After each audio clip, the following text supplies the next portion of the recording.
Welcome to the Rustic Garden. Today I'm going to show you 10 varieties or so of squash and zucchini. I'm going to talk about vine borers, how you treat it, also show you what powdery mildew looks like and how you treat that. First I want to show you the squash. This is just a plain old yellow button squash. It grows more like a vine, and this is actually growing through a cage, and that's what the squash look like. Little yellow buttons. You actually want to harvest them about that size. You can let them get bigger, but a lot of them are harvested small and then just stir fried. I also ordered a lot of squash and zucchini from the Ukraine this year, and I'm not even going to try and pronounce it, so I made little signs for you. This is a zucchini from the Ukraine, and it's more of a creamy white zook, just like your green ones, but it's a different color. And I do like the taste. It has a more of a earthy taste than the standard green zucchinis. This is another squash, and it's very similar to the button squash that I just showed you. And this is what they look like when they get larger, but this one has a more of an orange color to it. Here it is, small size, just like the one I was showing you. Across this way, we have a star zucchini. This is also from out of the country. Don't remember if this one's from the Ukraine or not, but it's a different shape, and it will get about 3 times that size if you let it grow. And it, does really well peeled down if it gets larger and stir fried. I haven't eaten them that small yet, but I'll be picking those today. But it's a really nice looking plant. It's doing really well. I've been able to manage the vine borers this year using chemical dust on the stem, and I'll show you how to do that. This is another zucchini that I really like from the Ukraine. It doesn't have a lot of shelf life. It'll get about twice that size, but once it gets about this big, it will rot on the vine very quickly, and it only will sit in the house for a couple of days. But this definitely has a very mushroomy type taste, earthy taste. I really like it. And it grows more like a vine than a bush, and when I cut the grass, I don't know if you can see that, but these are all root systems that dug into the grass. So it's wilting a little bit, not from the vine borer, but from just me pulling it out of the ground. And I think there was the beginnings of some mildew on here. Let's see if I can find it.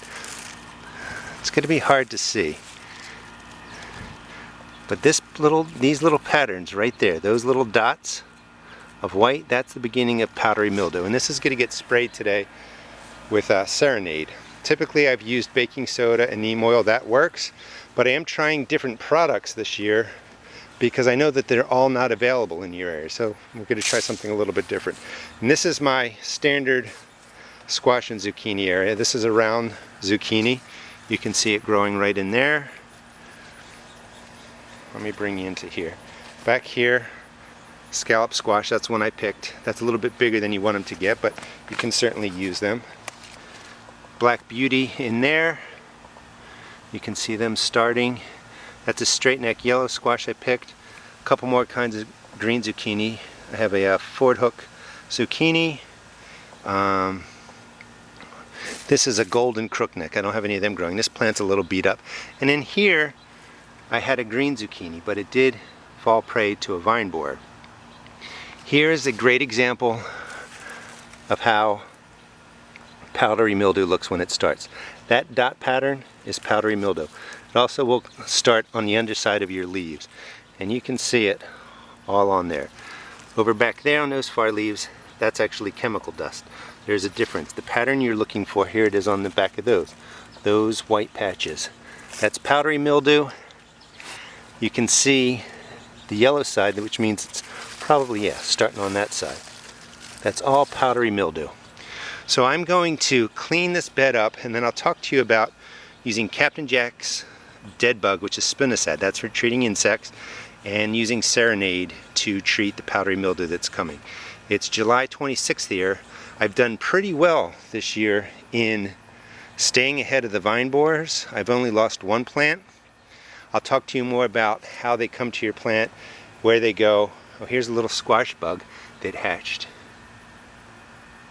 That should be taken care of by the spinosad. And then for the vine borer treatment, I'm going to show you how I put on the chemical dust on the stems. I removed a lot of the beat up and dying leaves. I also took off leaves that had the powdery mildew on there. You really want to look regularly in your garden to catch these diseases early. Let me show you again real quick what the powdery mildew looks like. It's the white spots, that's the back of a zucchini leaf. And as I was removing leaves, I saw that it's on a lot of the plants. Those dots are powdery mildew. There are many kinds of mildews. I believe it's powdery mildew, but either way the treatment's going to be the same. Remove the leaves that are infected and then spray down your plants. The other thing that I did is over in that corner, that's a spaghetti squash growing up along the fence, and that's producing well. I don't know if you can see it, but tucked in there behind the asparagus is a very large spaghetti squash. There's a couple on there. That white scallop zucchini, I decided, just wasn't producing. Again, it's almost the beginning of August, and if you come right over here, here are the leaves that I removed. This is the white scalloped squash plant. It vines a whole lot more than I wanted to. It's not producing, so I decided just to pull it out, and I will put in another plant into there, probably some of the cucumbers that I started. The spraying is really important. Today I'm going to start with just the Serenade, because I want to control the powdery mildew. You don't really want to spray multiple sprays in one day. You don't know how they're going to act. Again, I always say this, before you start any new spray, test spray, which means spray some leaves just like that, wait 48 hours, and then come back and see if there's any damage. The most important thing is to really soak your leaves down, the stems, the areas around it. You want all the leaves soaked. Get the sprayer way in there and soak them down. Now, let's see if I can do this holding a camera. You also want to get the undersides, so you would have to spend some time spraying under there. You saw how the powdery mildew sits on the undersides. Sometimes what's easier to do, actually, let me pick this first. Should have picked it before I started spraying. That's another tip. Always pick your vegetables before you spray. Is I would take the whole plant and just flip it over a little bit, just like that. And then you can hit the undersides. But you just really want to make sure you soak down all of the leaves, both sides, and that will take care of the spraying for the powdery mildew. I sprayed all my squash with the Serenade, tops and bottoms, really soaked it in there. You should spray that about every week. Just follow the instructions on the bottle. More is not better. Doing it more often isn't going to give you better results. If you look right on the back of that leaf, you can see some eggs. Those are squash bug eggs. So I will be spraying the spinosad in a couple of days. I don't like using 2 sprays at once to take care of the insects. Normally I use neem oil, that's effective, but I'm just trying out other products because I know a lot of what I use you may not be able to get in your area, and I like to have a backup plan. This is 7 dust. So the vine borer, and this is dust that I sprinkled on here, 95% of what you see is inert. It doesn't have any value.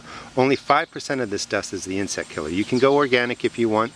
I found over the years that I've been able to have squash by using this process of dusting the stem. The vine borer is a moth. I'm in Maryland Zone 7, and it comes to this area towards the end of June, usually stays through July, and then it's gone. If the moth comes, it lays an egg, usually on the stem, sometimes on the leaf. The leaves of squash, I don't know if you can see that, are hollow, and it just finds its way into the stem. Eats the inside of the plant. If you ever have a plant, this is a healthy plant, but if all of a sudden all your leaves are drooping, that's because you have a vine borer inside, eating all the tissue, messing up the vascular system, and that's why your plant then droops. So what I do is I just spray dust along the stem. You only have to do the exposed part of the stem, some of the area around it.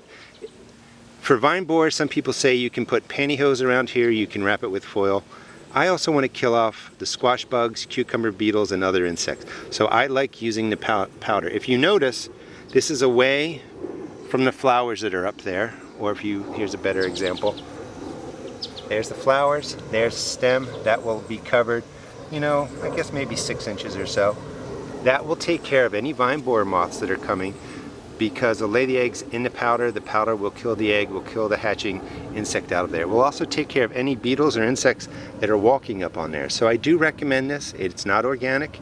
You can get an organic dust if you want, but I have found this to be really, really effective. I showed you all the squash that I have, and I've only lost one that was right over there to a vine borer, and I just missed it.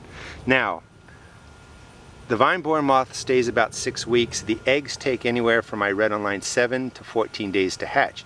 So you want to do this about every week. Make sure that you have a dust on here that's potent. If it rains, it does break the chemical down and it's not really effective.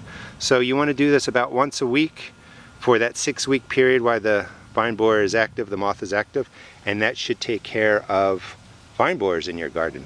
The other thing you want to do, if you notice, I removed a lot of leaves from the squash.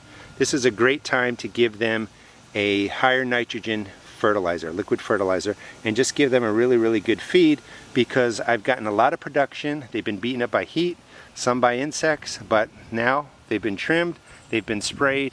Now they're going to get fed. After this video, I'll probably do a video on the feeding of them, and we'll see how they look in about, I don't know, 3 to 5 days to finish off this video. Today's August 1st, so it's been about 4 or 5 days later since I shot the beginning of this video and showed you how to take care of powdery mildew. I want to show you a couple of things. The plants are doing better. They're going to get sprayed again tomorrow for powdery mildew, and about every 5 to 7 days you should continue spraying until it's well under control. Starting over here, the plant's looking really good. A couple of thoughts. This variety is a little more resistant to the powdery mildew, but it looks good. I thinned it out, the leaves are coming back. There's a round zucchini that's well ready to be picked. Over there, the powdery mildew did not progress. You can see some of the yellowing still coming through the leaves. I think that was sort of leftover. When you turn this leaf over, you don't see any mildew. Dropping down, a little bit of powdery mildew there. Flip it over, and you can still see it right there. Now the goal, let's see, take a look at this one. Okay, there it is, a whole lot. So I didn't get that leaf, but generally, one spray, this has been controlled. In 5 days, if it was not controlled, these plants would be covered. They look healthy. Coming over here, 2 zucchinis to pick. This plant's doing pretty well. It was thinned, the leaves were thinned out a lot. This veining right here is really nutritional related. These are all going to get a drink of liquid fertilizer. Here's the plant that's having the most trouble. This one was really beat up, but new leaves are coming in 4 or 5 days later. The plant's going to be okay, and you can still see the powdery mildew right there. So I think this plant is generally, here's what a leaf looks like completely covered. This is what would have happened to all the plants if I didn't start treatment. It spreads really quickly. So this group here again is going to get sprayed at least one more time with the Serenade. I think it will be effective. Hope you enjoyed the video, learned a little bit of how to control powdery mildew. Please check out my blog at www.therestedgarden.blogspot.com, and also check out my YouTube videos. Thanks.